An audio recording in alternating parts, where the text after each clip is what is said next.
It's so back back. Let's see if I can pull this up. I'll go with the homeboys on live. I think we might be in business.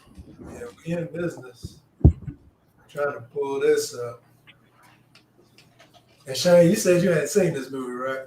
I ain't seen it yet, but I don't worry about spoilers, man. Uh, I mean, Nick was the main one wanting to talk about this Judas and the Black Messiah. It's one of the movies make you feel a certain kind of way as usual. But I don't know, man. It's like something else to see where you find out some type of corruption as usual. I know I can't say I'm a Black Panther expert or anything, but What is it about the FBI corrupting all kind of Black Panther people into turning on their boys and This, I mean, if it's, I don't know. I haven't been able to fact check all of this stuff yet because Hollywood makes a whole lot of twists yeah, to the point where they're historically incorrect. yeah. I mean, if it's a simplistic rundown of what happened, it was literally, I guess it was an up and coming like leader of the party to the point. So one thing I found interesting was like they really supported the neighborhood. They do stuff where they were giving medical and food and all this stuff, and they were just doing it within the community. yeah, from what I understand, that's what the Black Panther movement was really all about was, strengthening the Black community and uh, trying to make it self-sustaining. Yeah, which I mean I respect a lot, and it looks like I mean if you want to put it, I mean everything to me comes down to money, and it looked like the government saw it the way they wanted to see it, and even I think they even showed parts where they were training some of the guys, like they had it's called Judas and the Black Messiah because that one guy was like he pretty much was the in the party, but he was definitely working with the FBI the whole time. And they were just kind of feeding them this information, like trying to find out if the dude was dangerous and all this stuff. And I mean, he just what he didn't really do anything to say that. Like it wasn't, they were about it. I mean, it was Black Panthers; they weren't no joke. But I mean, the main thing he was saying was feeding the neighborhood, taking care of the neighborhood, offering health care, stuff like that. And when it come down to it, they just got scared of all those Black people working together and pretty much building their own stuff. I mean, that's what I looked at it as. Yeah, And pretty much. they pretty much got rid of them. I mean, they did their best to. I mean, they literally eliminated that dude. So, I mean, yeah. So me and the wife watched it, and yeah, I was, it's one of the movies at the end. You like, yeah, that's some bullshit. Just, yeah. But what you thought, Nick? I know you saw it, and you wanted me. This was your main thing, yeah. My big question was what were what was the FBI afraid of? And that's kind of what I wanted to figure out. Were they afraid of, because they made plenty of references in the movie about, um, oh, your daughter, what are you gonna do when your daughter shows up with a Black dude? Yeah, You I know remember that that part. Yeah, it made references like that, but I don't think that that's what necessarily they were afraid of. My question is, what were they afraid of? Um, and then more so, what did our ancestors what was the goal? Because the movie made a lot of reference to the slaves and to Martin Luther King and Malcolm X and how they were martyrs. And so, I mean, I was pissed after watching it, but then my question was, okay, if what it was all that for?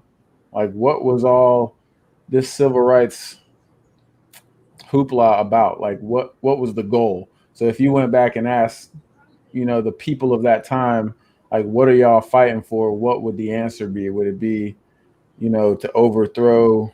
the government, or my conclusion was that it would be for us to get to right where we're at right now, and able to like go to school and play the game, not to overthrow the government, but to have the access and the ability to play the game equally with white people.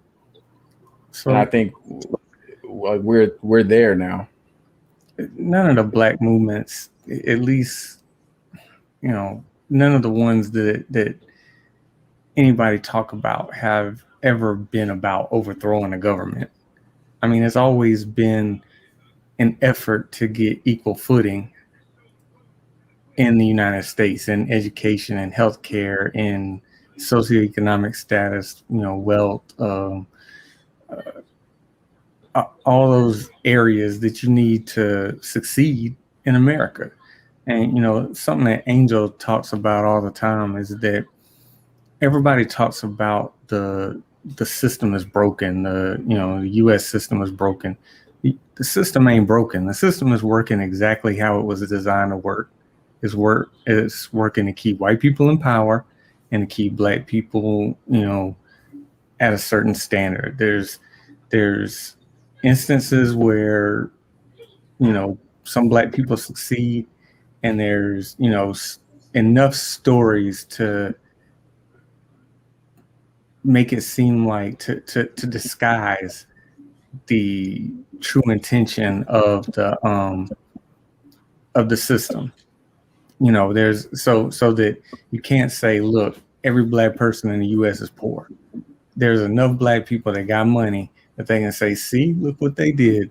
They picked themselves up by their bootstraps, or they got a talent and they succeeded in this capitalist society. But the system wasn't made for that. Yeah, it's I see both of them. I get it. Like I look at it as a little differently in a way. I mean, I think I agree with both of y'all, but it's the fear. I mean, dude, I can almost dumb it down as even going to like NFL and just coaching opportunities. It's something about black people in power that strikes fear, and it's just like we're not armed with the intelligence to run something, and it's not like we're trying to get over somehow or something. Like they try their hardest. Like the only issue with Kamala Harris, the MVP, is because I think it's more black than the women's side. I mean, I know they didn't want no women. They definitely didn't double. That's a double hit. A black woman out there. I mean, that's a problem. I saw a video today where some lady was trying to say she was a man. I mean, it's ridiculous, dude. Like it's this fear that if you get people that are black in charge, I mean, we see what happened after Obama. You got Trump. I mean, and we already know what kind of campaign he ran. So, but in this specific movie, I mean, it led to this dude literally getting killed. Like it took this man out. I mean, Yeah. to hide it, they didn't do. I mean, they literally just went. I mean, that's a power right there. Like you can just walk in this man's house, he's asleep, and you just kill this man. And I mean, in front of people, witnesses everywhere. Plenty of people witnessed it, and nothing ever came out of it. And I mean, if that in a modern day slavery, I mean, I don't know what it is. Like that's a power, that's a control, and it's kind of one of them things that he's trying to test the market. Let's go ahead and put him in his place so nobody else follows suit. And that's how I look at it. It's just ridiculous how easy it is just to take somebody out like that. And the man really was just helping black people. I mean, that's really what he was doing. So, And to what Nick was saying, I can tell you what they're scared of, and it's power, because white people have this thing about they attribute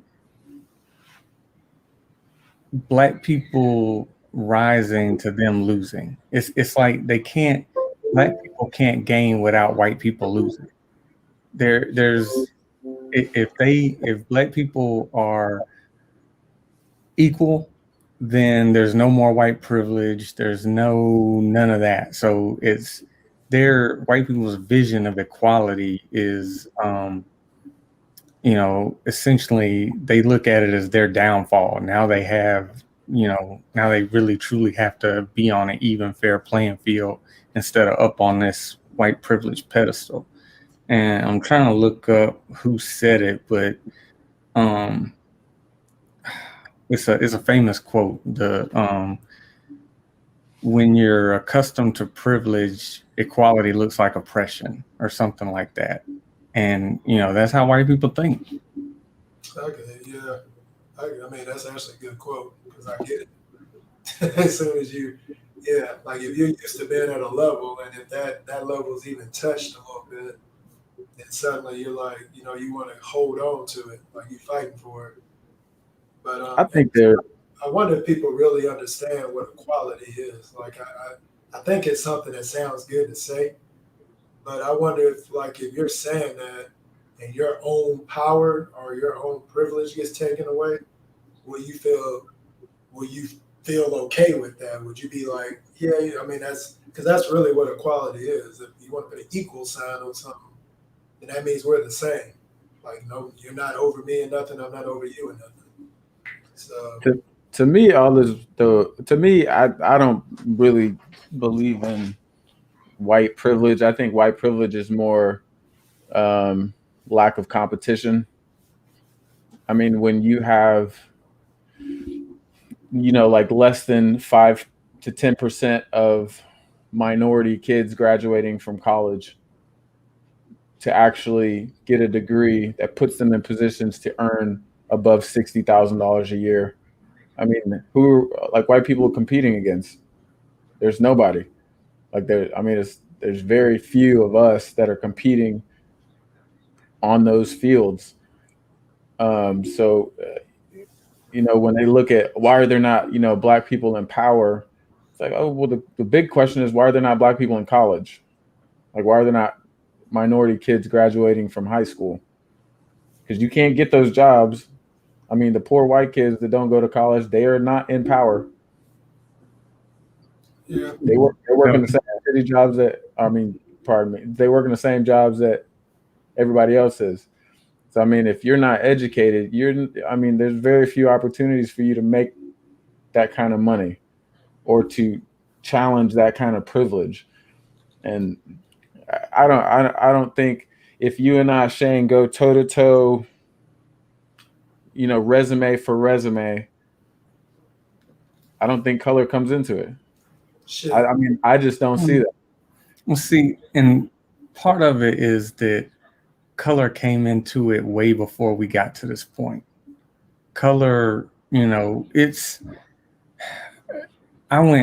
came up in the Cobb County school system. I was like one of the only white people in my school up until I went to Dorman. And then it was, about closer to half and half. But, yeah, I was smart. I was in honors classes, and I don't think that my color really was an advantage for me there because the teachers were black. I did have one science teacher that gave me a break. I ain't do shit that semester, and he gave me a better grade than what I deserved. But and white privilege might have had something to do with that. But that's beside the point. I was in 8th grade, so it wasn't like a springboard forward. You know what I'm saying? But like, I've been arrested 3 times, and that it really doesn't. It has no effect on my life. Those, You know what I mean? those Like, arrests be a whole nother show. We can talk about everyone. but to somebody else, like, okay, my little brother, he's got 3 first-time simple possession marijuana charge, convictions. How you get 3 first-time convictions? That don't happen to most black people. You know what I mean? That's white privilege in a nutshell, because these things that could have a drastic effect on black people have little to no effect on, like me and my brother. And that's the big thing about white privilege. And the socioeconomic were less likely to go to under funded and under resource schools, and all that stuff, which contributes to you being able to build towards your resume later on in life. Yeah, yeah. There's a privilege there. I don't think it's a term. I think it can be used wrong and right or too much of that. But there's certain. All I'm saying when it comes to a privilege is, I mean, even if you bring it all the way back to slavery, I mean, what's the privilege of being able to have people work for you and you ain't got to pay them, and you can kill them and you can do what you want to. I mean, that's the ultimate privilege, and that's what this country is built on. And I saw, this is a tangent from this movie, but I saw, I think it was Charlemagne the God. He was on some show with Real Time Bill Maher, whatever, and they asked him about reparations. And he was like, well, what do y'all want? Like, I feel like we can just give y'all a better school system or something. It was something. And he was like, no, give us money. And in my mind, I was like, that's how some people think. It's like, well, instead of reparations, we can put money into education and this and that. Yeah, we should get that anyway. That should just be part of being a damn American. You should have equal money in education. That shouldn't be part, to me, a reparation. If you built the foundation of a lot of these companies and made your family wealthy, and I mean you never had to pay an employee technically, then reparation is you figure out what those people were owed from building your company from the ground up, and you pay that. That's a reparation to me. It ain't no put some more money into a black school or help me out where I can get equal opportunity. It ain't never gonna be no equal opportunity, man. They got a 400-year head start on that. It's just impossible. Like all these big companies in this world, they were built like from these people being wealthy back with it, like slavery. I mean, that's where it starts. So I don't know. When it comes to that's to me, when I think privilege, it just goes all the way back to slavery. I feel like that's where the privilege starts. And that's literally when we started police officers. And it's just like been built on ever since. Jim Crow was like tangible white privilege. I mean, yeah, and like we all pretty much came from places where, like I came from North Carolina. I mean, Goldsboro, North Carolina to be exact, and it's ain't much changed since then. It still looks like slavery there. But if you look at like the progression of back then, you had true racism where we don't think this group of people is qualified or is human enough to be equal with us.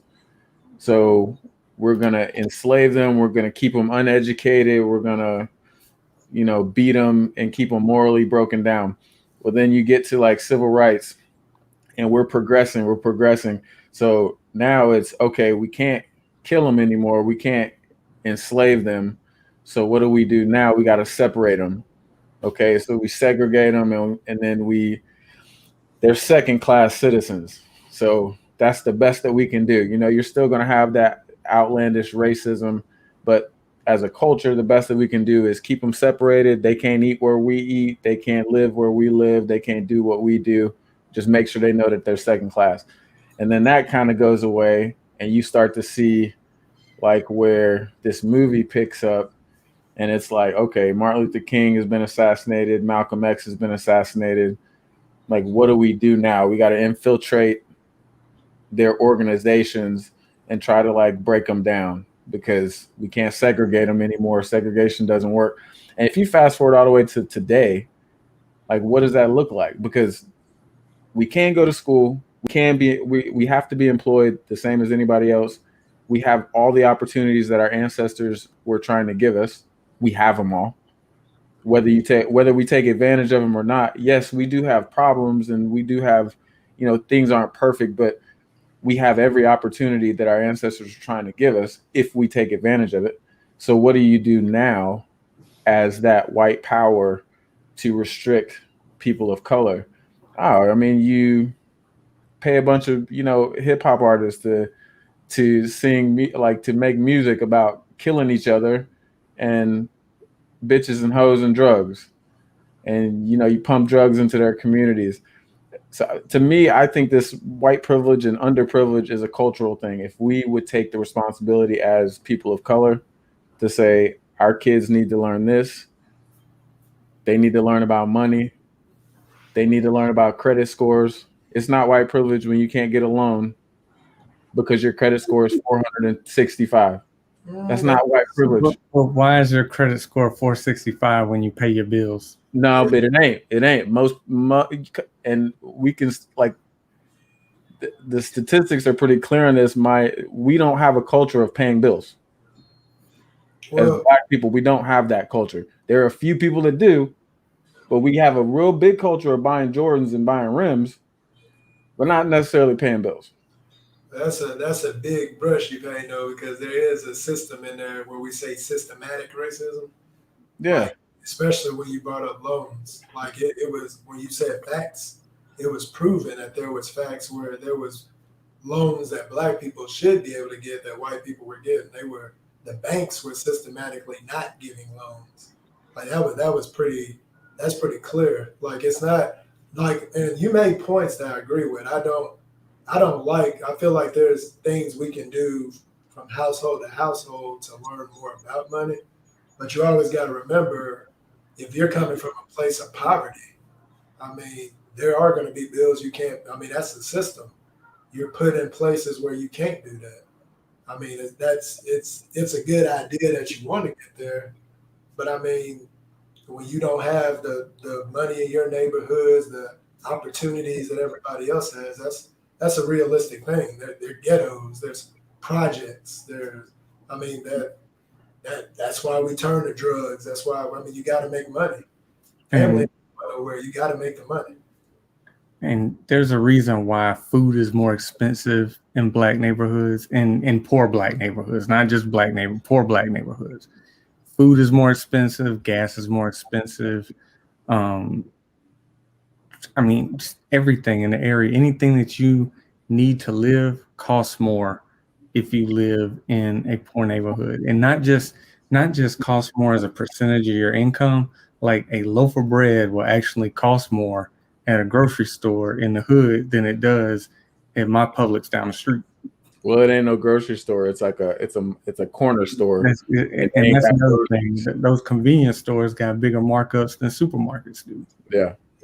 So that's when you say systematic. Like even with this movie, there were literal plans behind the scenes to bring this man down. And when they saw he became a big enough threat, that's when they went into murdering him. I mean, we talk about Malcolm X, we talk about Martin Luther King, all of them were murdered. We know that was all plotted. I mean, and it's all looked at, oh, that's just Black on Black crime or something. I mean, that's not realistic, dude. Like, and like I said, we do need to check the facts and everything on this one. But I mean, it's amazing we could watch it and just totally believe it. Like it becomes a thing in a culture where it'd be like, yeah, I can believe that. I mean, I'm pretty sure that it happened. I just want to know more so exactly how it happened. But yeah, me too. I believe the movie. Like I don't have any doubts that happened. Yeah, I mean, it's well documented that the FBI infiltrated the Black Panthers and pretty much, lit a match underneath them and watched them burn up. It's pretty well documented that was the downfall of the Black Panthers, and it was government sponsored. I think they were onto something, and I said all that to say I think that they were onto something to say that the only way we fix our community is to start within our community.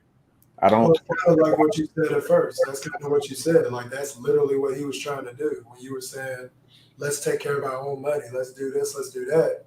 When they saw that, because believe it or not, dude, we're a big part of this economy.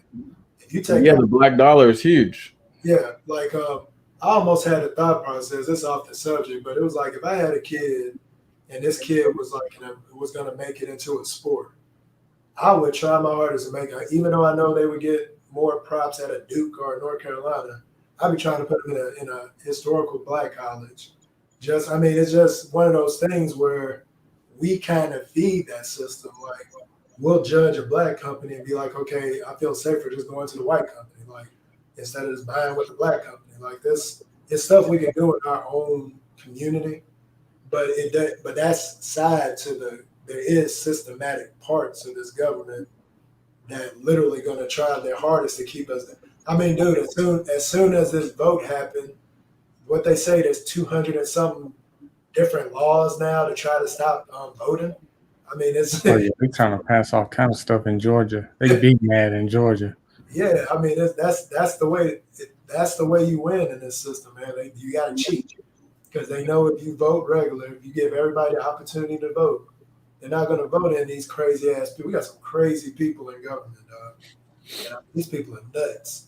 And like they know they're gonna get voted out if if everything's fair. But that's that system that they have the power over, and they're trying to control it. It's just another angle at it. But I mean, it's really not. It's not the voters that decide who's going in office anyway. It's the lobbyists. It's who can put the most money up.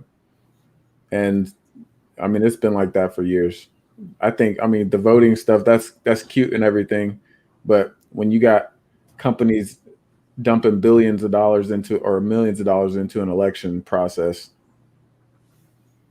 Well, but that's the thing, though. That I feel like that's kind of what put that fear out this time because they put all that money. They try their hardest to put all that money in. And then this was one time I looked at Atlanta and I was like, man, I mean, I couldn't do nothing but give props to Georgia because all that money they put in, they still went to them polls.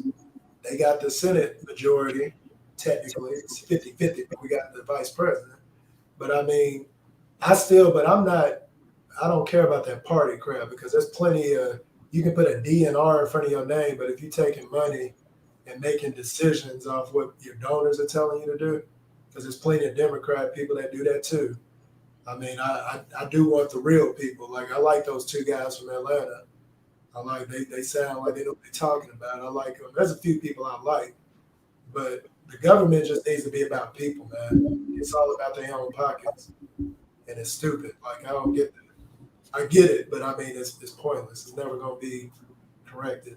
I mean, that's what happens when you're founded on a capitalist, society. Capitalism has always been about making rich people richer. Yeah. There's no, within capitalism, there's no safety net. There's no, anything, no concepts built into it to help people who aren't rich. Yeah. Well, we all on this government thing, so I might as well go to the next one because it's basically government too. Let me see if I can get to it. It's basically this coronavirus stimulus crap that they're talking about. So I think it passed. I think it's officially passed now. They say the money's gonna be. The House is gonna vote on it Wednesday, I think. Yeah. So $1,400 an adult. They reduced unemployment amount from I think they were giving them an additional $400. They brought that down to $300. And then they took out, of course, the minimum wage from everybody. We were trying to get it at $15. And I can't believe this federal minimum wage is $7.25. Who the hell can live on that, dog? Like, what is that? Most of the state minimum wages are lower than that. I mean, that's insane. But see, that federal minimum wage only affects people who have federal jobs. You know what I mean? And most federal jobs pay more than $7.25 an hour. There's a few really low level ones. Yeah, that's crazy to me. But that federal minimum wage to $15 an hour, that's kind of like a smoke and mirrors type thing. It's the state minimum wages that need to really come up. Yeah. Because that's what's going to determine what private companies have to pay people that work in those states. I think they said if your minimum wage actually went with inflation, it should be in the 20s. It should be like 23 or something. No doubt. But that's funny because I think it's the country, is it Denmark or something? One of the countries that have a lot of, they got labor unions. And them fools, they said the people that work at McDonald's made like $22 an hour. I was like, man, what the hell? There was another country. I forgot if it was like Belgium or somewhere. I don't know where it was at. they said these fools get 20, 25 days. If you're a full-time employee, you get 25 days paid time. And then you also get the 16 federal holidays they get. So it's basically like 40 days a year that you get off just for being a full-time employee. They look at jobs as you work, but you should be living to be able to live your life outside of work. A lot of European countries are like that. They got like 32-hour work weeks. Yeah. They got, a lot of paid time off, a lot of like maternity and paternity leave. If you have a kid or adopt a kid, they give you, several weeks off for that. The U.S. is way behind and all that. And again, it's because of capitalism. If you give people all that paid time off, they're not going to be helping your company make money. Yeah. And I mean, that's what it is nowadays, man. It's all about just squeezing. Just squeezing the money out. But yeah, I don't know, this little corona. And then when they trying to limit this bill, they were trying to make it where more, like less people got the money. Yeah. Oh, they already did that. Like I won't get any of this. Yeah, I won't get it. Like I made over $100,000 last year. I won't get none of this. They cut it off at it was like it was 160 per household or something if you're married. Well, that's with a dependent, but as single, I think they cut it off at 75 or 80. Yeah, 80 is the cap. Like so, if you made more than 80, you don't get anything. Don't you get like a reduction? I didn't think it is cut off. I thought you just get less. They get a reduction. I think 80 is the cutoff, and if you make 75 or under as an individual or 150 under as a household, you get the whole thing. But that between 75 and 80, and that between 140 and 150 is where you get less and less and less and less. And I was cool. I was talking to my wife about it. I was just like, I guess I'm in a mindset where we both are working. We get paid. We're fine. I mean, I would be fine not getting the money. You know what I'm saying? If I'm in a place where I can take care of myself. But the money needs to be for these people that, dude, the stuff that come out these people's mouth, dude, where they like, why are we paying? I thought one of them senators was talking about why should we be paying them they're going to get lazy and not want to go back to work. And I'm like, idiot, the people got fired. It wasn't that they just decided to not work. They got fired. You dumb. I mean, you dumb as hell, dude. Like you're on TV talking this thing, you're stupid. Like it's not like they were like, you know what, it's coronavirus. I just don't feel like working anymore. I'm gonna just get this government assistance. Like no, their job got ended. It's just stupid to me, dog. I hate the mindset of these people. I hate one of these little town things where they talk to them and just be the one to get kicked out.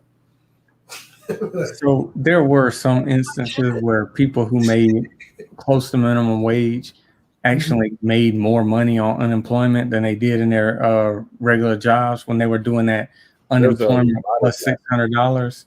So a lot of people who made more money on unemployment then, but that is a temporary source of income. It's not like most people are not going to say, yeah, shit, let me chill and ball out and then not have a job when this shit runs out. Yeah, I mean, I know a bunch of people that did just that, like, because in Tennessee, if you filed for minimum or for unemployment, you can say, did you choose not to work because of Corona? Yes. And you are still entitled to unemployment. And you making 800 and I think it's 275 plus the 600 that it was back then. That's $875. These people making 800. That's $50,000 a year to sit at home and do absolutely nothing. And what people were doing is getting that money. And do you know how many people like were taking trips to Destin and taking trips to Florida? I mean, because it's just free money. But I guess I'm one of the people, man. How many times did the government get over on us? Like, yeah. I mean, let's be real about it. The money that everybody's getting is money that we pay into the system. Like, exactly, it's not free money. It's money you've already paid in. Free money. That's money I paid you. You just give me my damn money back. Thank you.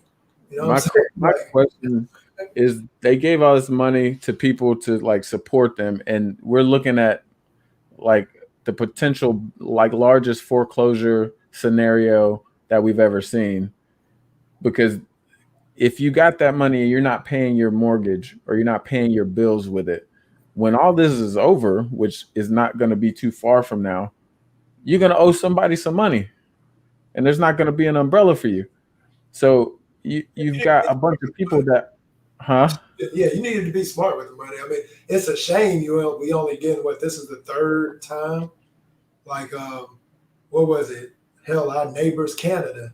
These motherfuckers was paying their people a couple thousand a month as soon as this stuff hit, and they pay them consistently. Like they literally show that their Democratic side of their government and their Republican side of their government work together to make sure the people were good. And they ended the coronavirus quicker. You know, they already got health care up there. I was like, well, shit, man. I said, I mean, Toronto looking, I mean, we can't, maybe we need to move down in the summertime. I mean, shit, I don't want to be there when it's cold, but hell, at least the damn government look like they try to take care of your ass. I mean, that's an idiot. But they got weed up there too, and they're giving out weed. I'm going to have to start smoking. I mean, hell, I'm going to start smoking.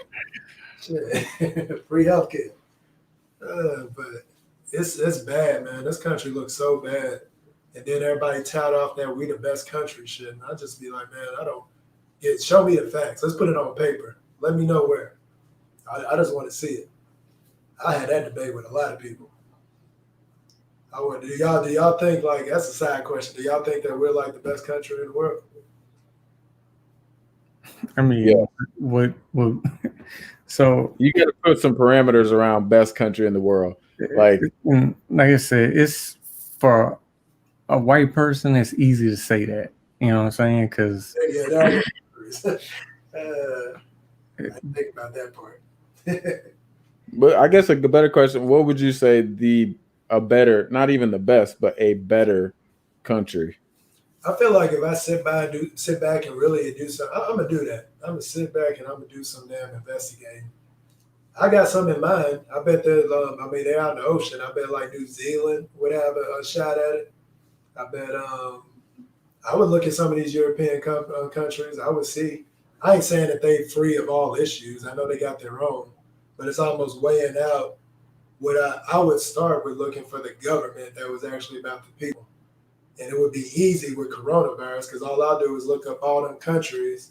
Those countries that were giving their people $3,000 a month, $2,000 a month, because they actually had this idea like, damn, these people can't work.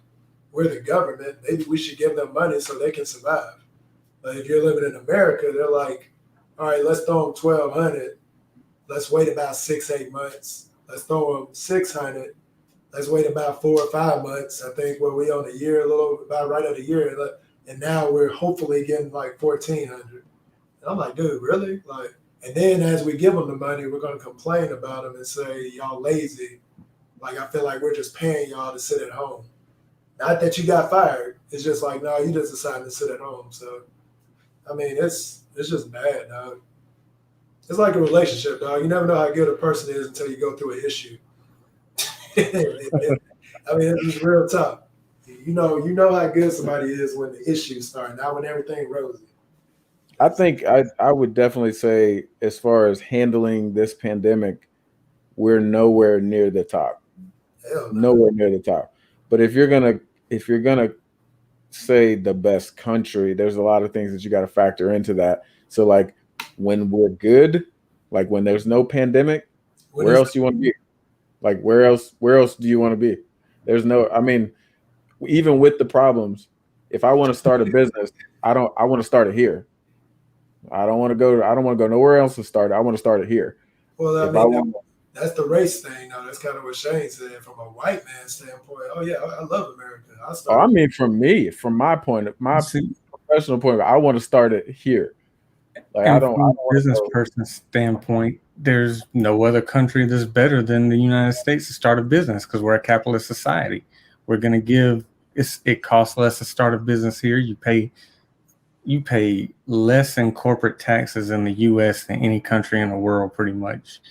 All of those things. If you're going to be a business person or entrepreneur, then there isn't a better country to start a business in. And that's kind of like, is that where you make your judgment at, though? Like, if you're going to the foundation of the country, and you look and you pull out, if there's a book that's the United States, the history of it, and we go to the bear, like what is this country based on? And you say capitalism, it's all about the rich getting richer. Slavery, we're talking about we built all this on people who never got paid or nothing, and it shows in the history and currently that they've been affected by that.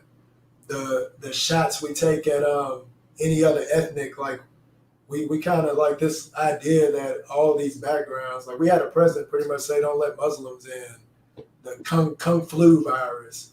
I mean all that stuff, and I mean it's just, and now we're in a phase of this world where everything is nothing based on facts. Like that's literally a thing going right now. Like you could tell somebody a fact and they could be like, "No, I don't believe it." I mean, it's places. I'm just saying, dude. I feel like it would be a debate. I look at it more. So I don't have a degree, right? I did 10 years in the Navy. I'm going to school, but last year I decided, okay, I want to invest $30,000 into my company, into my business, and I want to buy a motorcycle. That means I got to ball out. I got to have a good year. I literally made the decision that I need to make 6 figures this year. Went and found a job, worked 80 hours a week, made 6 figures, and like left the job, and now I'm where I wanted to be. And I don't have a degree, and I'm a person of color. So I mean, like when you can't do that in other countries, you can't just say, "Oh, I'm gonna get 2 jobs," huh? We got to do some research on that. You can't just say you can't do it in other countries. So I'll put it like this. Let me ask you this. You said you had to do all that. Well, you had to work 80 hours a week and all this and stuff. But what about the country I was just talking about where even the people at McDonald's making $20-something an hour? You know our dollar is probably next to whose money values more than us? Is it UK and like China or somewhere? No, there's a lot of countries. There's a lot of countries that have Canada's money is worth more than ours. Kuwait's money is worth a lot more than ours. They're like one of our dollars is like 30 cents to them. Ooh, man, I ain't trying to spend no money in Kuwait. Man. Because I mean, when we like print off 1.9 trillion of them, every few months. Like, where's that coming from? We don't have it. China. But we don't have none of that. We spend billions of dollars on bullshit, though. They were talking. I saw another report about them talking about some fighter jet they were spending billions of dollars on that never worked. And they just got these jets sitting there that was damn near $1 billion each. Of course, that's tax money. That's money we get. I mean, as our money goes to so much bullshit, I almost feel like I should get something in the mail every month to show what percentage of my tax dollars went to what. And then I feel like it's just, once you throw your little taxes, they do whatever they want with it. Ain't no telling what they do with the money. But see, that's the thing about the country who pays McDonald's workers $22 an hour. They don't have no kind of defense against. Well, no, I'm not even saying that. I'm saying they pay $12 of that $22 in taxes. Well, the highest. They got less disposable income than we do over here in the United States. It's like Luxembourg, all that good stuff. We just wonder where. I mean, I guess it really depends. Like in Nick's idea, where if he wants to do a business, then this is a better country. But what if you just want to be able to live a good life, man? Just not even if you. That's what I'm talking. Not just a business, because most people aren't entrepreneurs. Most people just want to go out there and make their money, and have a couple nice cars, own a house. You can do that all day, especially where we're from, like Tennessee, South Carolina, North Carolina, countries that are like states that have a lot of industry. I mean, I can go get 2 jobs and make 120,000, 130,000, and I mean, do it for 4 years. I got some land, I got a house, I got these cars. My wife's got her cars, and we're good. We're straight. I know so many people that do it, like work at Nissan for 30 years. For everybody, though, dog. It's just not. You got to see where people start at, though. I get where you're coming from. The hard work pays, but I mean, you still got to think about there's a whole lot of this country that's in poverty. They just they can't get that start. They have bad school systems. You really start with you're so far down. You literally just trying to make it just to be able. I mean, people trying to get food on the. I mean, they're just trying to eat every day. You know what I'm saying? They can't get to the point. That's all I'm saying. Like, I do believe. I agree with you in that. Like, there's plenty of times you could buckle down and make the money. I mean, I agree with that. I fully agree with that. There's a whole lot of responsibility that people need to take amongst themselves if you have that opportunity to do it. But I feel like it's just getting everybody to that opportunity. And I don't think this country pushes for that. We don't care how many homeless people we got. Dude, we was in San Diego. Remember we went out and was feeding those people, giving them coffee. Remember when you had the coffee and all that, and we were giving them. We went out to San Diego. Dude, that's sad, dog. Like, but that's America. That's supposed to be, you know what I'm saying? Like, it's just bad. It ain't. I won't even talk about L.A. Remember what was it? Was it me? Yeah, we was in Burbank. We went to Burbank, and then we went to L.A. That's where they were shooting that night. Yeah. I remember we was just like, yo, let's get the hell out of this dirty ass city, man. But that's what I'm saying, dude. This country, and then what I hate, and I mean, this is all of us was in the military, is when you see the veterans on the street, dog. Like, we talking about this defense we have, and we put $1 billion into a jet, but you got somebody that was active duty on the street. I mean, what is that? You know Yeah, that's a problem. That's a definite problem, but it's a problem that what are we doing about it? You know what I'm saying? From a government, put up one of them planes and take that $1 billion and go get all the homeless veterans off the street. I mean, just I will say I think the privilege you're right. There is privilege, and I think I am a part of that. Like, I grew up. My parents. I think it's economic privilege. Okay, because I mean, socioeconomic privilege is definitely a thing. I'm just as colored as somebody that grew up in the hood, but I don't think like that because my parents had money. We didn't worry about where we were gonna eat. You know, like, we didn't worry about paying car notes and all that stuff. That stuff was just you didn't think like that. So it's nothing for me to fathom that. Yeah, I'm gonna go just ball out, hustle up, and make $100,000 this year, or make $200,000. That's not out of the realm of possibility for me because that's how I grew up. But somebody who grows up on a different scale, who parents maybe they can't or they won't pay their bills. You know, maybe they can or they won't. They can't or they won't eat healthy. They can't or they won't, stop selling drugs. Whatever it is, that's their reality. So they grow up in that. So in that aspect, I don't think it's a white privilege. I think it's an economic privilege. And I feel like I am privileged because my parents, they lived a different lifestyle. They had a structure that enabled me to think, oh, I can do this and this and this. So my question for you, with you saying that you had that privilege coming up, and we might all had our level of it, because I mean, I feel like my parents did a good job also putting us in position. Do you think it's the government should, like, for the people that aren't able to be in that position because they're in a poverty like class or whatever you want to call it, should that be where the government steps in to get them at least on equal ground at a starting place where they can compete, as you said earlier, with the people that already get to walk in at that privilege? No, I don't put any from a school trust, system, faith, or value in the government to do anything for me. No. I'm not saying they will do it, but I'm saying in a perfect world, you have a government. Isn't that what the government should be for, though? Perfect world, yes. Doing. Yeah, they shouldn't be trying to make a person with a yacht be able to buy another yacht.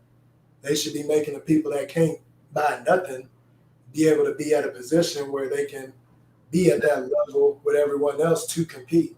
It's a game. It's a game. And I think we just have to teach these communities how to play. Like, we have the opportunity to play now. I don't think you need to change. I don't think there needs to be all these different changes. Like, the government works. Like, the opportunities are there for, if you come from Kurdistan, like, Nashville's got one of the biggest Kurdish populations in the country. You come from Kurdistan and you want to open up a business, boom, boom, boom, boom, boom. It's there. Kurdish people darker than me. And it's there. They got the opportunities. They come in here and they say, oh, okay, you want to start a business? Okay, here's your business loan and here's your visa and here's all that. And before you know it, you got a liquor store and a gas station. Cool. I think as people of color, it's our responsibility. If it's going to happen, it's going to be our responsibility to look at that community and say, okay, this community, yes, the government's not doing nothing to help us, but our community is broken, so we're going to help it. Like there's enough people with money that we could invest in our schools, invest in our grocery stores and food delivery systems and all of that, invest in our own public transit, which is what they were trying to do in the movie. They were trying to eliminate government influence and just do it themselves. But I don't think I think that was before their time. They were doing things that we could be doing now, but we're not. We're waiting on the government to do it. I agree with that in a way, but always remember, we're like the government this isn't their money. This is money we're putting into the government for you to help the country out. We're contributing to the government, part of our paycheck every time we get paid, for that money to technically help our life or our livelihood, our streets, our whatever going on. That's what that money's for. When they take that money and use it for other things, that's what I'm saying. I shouldn't have to. I'm already investing. You're using that word invest. You invest out of my check every time I get paid. You take money from me. You're right. So since I'm investing, then that money, that should be squared away to me. I mean, that's my mindset. I just got a damn bonus and they beat that bonus up. And I'm like, well, shit, can y'all give me some rims or something? I mean, he beat my bonus to death. In a perfect world, you're absolutely right. But if we're looking for results, I have to ask myself, which one is going to yield results quicker? If I go into the hood and say, hey, I want to start a grocery store and I invest my dollars and I see a grocery store in 5 years and people are starting to eat better in 8 years and, we're making impact like that versus trying to get politicians to do it. Yeah. Like they're not never going to do it. I agree with both sides. I definitely agree with that. I agree that we can put our own money like we saw in the first movie, that movie we're talking about. I agree with that. That was perfect. But you see what happened to him. Yeah, but they weren't in the right time. He was very, very progressive. That was progressive. I mean, people then were not ready for that. And I'm not saying that they were justified in what they did. Why did they kill that dude? Oh, because they were still holding on to that old type of racism. It wasn't like racism ain't went nowhere. You turn the news on. It ain't really changed either. It's just got more subtle. That's all it is. Yeah. I don't even think it's subtle anymore. What's the name? Woke that thing right back up. That firecracker popping right now. I promise you. Put it on Twitter and just look up one of them. I promise you, it's popping right now. I mean, I get that we're in a hot spot right now, but it ain't nothing like where they were at. Where they were at, it ain't like that. We're not living in that day and time. But I don't even call it a hot spot. I think people are empowered now. And I think it's not, we keep calling this type of time, this and that. I feel like it's just people showing their true colors. Oh, yeah, they are. But like this ain't no hot spot. This shit been around. It ain't never left. This was just saying people were up under them covers and just waiting for somebody to pull them off. And they're like, oh, I get to act like myself now. If you've been enjoying your privilege or lack of competition for the last 50 years, 30 years, whatever it is, and now all of a sudden you're exposed to a whole different competitor. It's like playing basketball, right? So there's a white team and they play against two other white teams. And now all of a sudden you've got 3 Hispanic teams, 4 black teams, and 6 Samoan teams that are showing up to play. The white team's gonna be upset. They're gonna have some issues, not because they think that they're better than the other 2 teams. If they thought that they were better, they wouldn't be upset about it. The fact is, now you got to compete. Now you could potentially have to compete with Hispanics and with blacks and with Asians for these same jobs, and that means if you're not worthy of it, you're going to be exposed. So this whole lifestyle changes if we compete. If we don't compete, there ain't no problem. So what was the whole purpose of America then? Wasn't America supposed to be this place where everybody could live? No, Even though they came here and killed off the Indians and no, America It was was a never place supposed where to all be that. white people could go. America was just a place. The people that signed the Declaration of Independence, those people were tired of Britain taking their money. So they came here to start their own shit so they could do what Britain is doing to them, to these people. Like it was just a transfer from one society that's fucked up to, oh, no, you ain't fucking us like that. We're going to come over here, start our own so we can fuck some people. But I mean, regardless, they caused their own problem because as I recall, we were chilling in Africa. We ain't had nothing to do over here. Motherfuckers came and got us. Well, nah. I mean, greed had a lot to do with how we got here because people were saying, oh, wait, you got shiny shit? You got guns? Yeah, you can take 100 of them. Yeah, well, it was more than 100. Yeah, I mean, but you know what I'm saying? It was like, oh yeah, you give me this. Yeah, you can take them. Yeah, but I mean, to me, you caused your own issue. But you made the country as you took the country. Let's put it like that. Let's start it where it was at. That's what I'm talking about a foundation of a country. If you read the real history of how America is made, you realize how gangster it is in these streets, and that it's not this bullshit history they teach us. It's not that. It's not all these little smooth ways of taking shots. It's not the stuff we saw. I mean, what it is what we saw where you give, what is it, how you want to call it, all these police, how they can do what they want to do. Politicians do what they want to do. And as soon as you saw, like we saw in that first movie, we try to do our own thing and make it where we're self-sufficient. Oh, we got to go in and take somebody out because we need them under our rule, our thumb. I mean, that's what this country really is. That's what I'm saying. When you pick countries, what country's better, this and that? This country's based off some bullshit, dog. Like, it started on some BS. And it's a history that it ain't pretty at all. You're right about that. It's an ugly-ass history. And now we're starting to realize that history ain't really went nowhere. They just smoothed it over a little bit. That's like when we first started talking about the movie, like you asked me what I thought about it, and I said, I want to know what they were afraid of. Us taking our own issues into our own hands and solving them. That's what they were afraid of. So if that's what they were afraid of, then like the answer to our problems are along those lines. Because that's the way we elevate ourselves.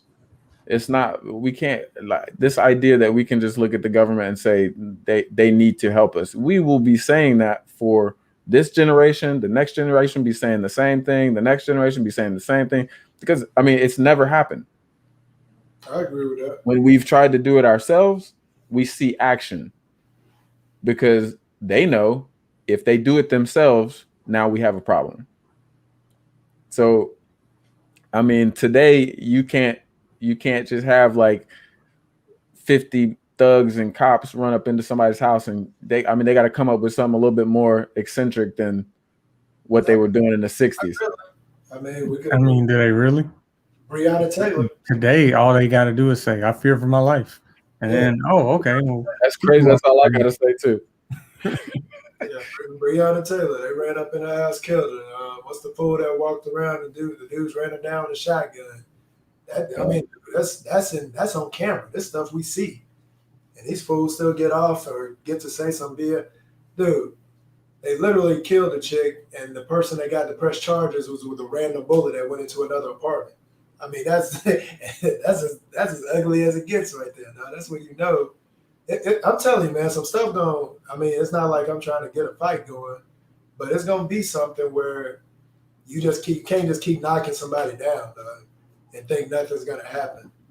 And that's really gonna be the issue. They're gonna keep pushing and keep pushing. And I mean, you're to the point where we're comfortable enough to kill a man on video. And I saw that again, and every time I look at that shit, it pissed me off because I'm looking at the cop, and this motherfucker is comfortably killing this guy. I mean, that's literally the words you can put into it. he's comfortably just chilling on this guy's neck, going to kill him. His pockets and everything. I was telling Rochelle today, I was like, dude, if I was standing in front of that, I think I would have put myself in danger just to push this dude off. And she was like, nah, babe, you'd have got shot. You'd have been the one replacing him. And I'm just like, dude, but how can you sit there and just watch this man kill this guy? And then, and now we're still trying to negotiate if he killed him or not. We're putting it on everything else, but like we didn't watch the man kill him. So, dude, this country is just it's going too far, dog. It's just, I think we just have to. I think we have to. Yeah, I don't watch that stuff anymore. Like I can't walk around with that kind of anger. You know, I don't get anger anymore, man. It's almost like what's the word to use? It's almost like making it's just it's a reality. It's making me understand what Numb to it. like Shane got my godson over there. Me and Rochelle talking about having a kid. If I put somebody on this planet, somebody I'm supposed to be helping be raised, they gotta know that stuff. It's gonna be the ugly part of learning who you are. But you gotta, I mean, it's a shame the stuff you gotta teach a kid or teach young people nowadays, especially if they're black. I mean, it's ridiculous, man. And I don't know. That's why I keep that fresh in my mind. I don't let that go. I mean, I'll review all that stuff every once in a while. But I agree with you on that, though. We got to kind of, you're right about just waiting on the government because you'll have people look like they're trying to help you, find out they got some donors and you can't hear from them no more. Like, imagine if I don't know what the percentage is. Maybe we can like talk about this some other time, but like of people of color, of black people that are homeowners or that are investors in the stock market, right? Because that's pretty much what runs the country. So imagine if our dollars were, say, 60% of African Americans were homeowners. Now we hold a big chunk of the mortgage, like the market, the housing market, or over 60% of us were heavily invested in the stock market. Now it becomes like when you're killing black people on TV and black people are mad and saying, hey, y'all gonna fix this or we're pulling our money. Now that means something. Like it's almost like Dak Prescott sitting out. You're gonna see all kinds of people like, hey, don't be killing them black folks. You know, because you hurting their pockets now. But when just some more poor black people, just some black people from the ghetto, we don't give a shit. Yeah, they'll give you that stereotype. You black, you must not. You see a few commercials, and that's it. And that's supposed to be it. But like we don't represent a big enough part of the market to make any kind of influence. But see, every time you say something like that, I revert all the way back to 400 years. The reason we're not a percentage of any of this is because we got killed at the beginning, not making no money while these mugs got rich. We were behind the whole time, dog. There was no but you and I are exceptions right now. Like, because yes, we came from way behind, but I mean, I would say we're not lower income. We're doing actually really. I mean, what size home do you live in right now? So this is what I would say to that. I can take a lot of people that are raised in poverty and give them the opportunities we had coming up, and I feel like they'd be in the same place I'm in because they would have the opportunities. You know what I'm saying? If you got the parent, I mean, that comes to the parents and but I mean, a lot of stuff I did on my own, I learned on my own, just like you did. I mean, but I am free to have that mindset because I'm free to make those decisions due to where I was coming up. Right. If I'm the same person I am, and I grow up in Southside Chicago with no money, I'm a totally different person right now. If I'm you know what I'm saying? Right. But that's what I'm saying. So I agree with you. Like even in my own circle at work, when I talk to younger guys or whatever, I talk to them about the stock market because I mean I'm definitely messing with it myself. I talk to them about putting money up. I talk to them about some of them guys talk to me about investments. I mean, it's conversations you have, But I just wish we were all on the same playing field to be able to have them. If you mess yourself up, that's one thing, but you were never given a shot to even be able to get a chance to be good. I mean, that's what I'm saying. The people that are that low should be able to be brought. That's what this country should be about. So that's what I feel about it. You know what I'm saying? It could be long-winded, but this little crap with this stimulus and don't want to pay nobody no money, and it's always got to cut some money from everybody else, and they give themselves tax breaks and I get to get this new yacht and this and that. I mean, it's bullshit, dog. That's all I'm saying. Can't stand it. Just don't like it. Yeah. But that's cool. I didn't know we already over an hour. I'm gonna kill this thing. I don't even know how this thing works. That was a good talk. That was a really good talk. We're going to figure out some more. I want y'all to shoot me some stuff to talk about, like the base stuff. Shane and Nick, I want y'all to shoot me something. Yeah, I wanna host one try it out on my YouTube channel. So I kind of like this setup and the way this works. So I think I'm gonna use this. But yeah, I think we should throw in some discussion topics and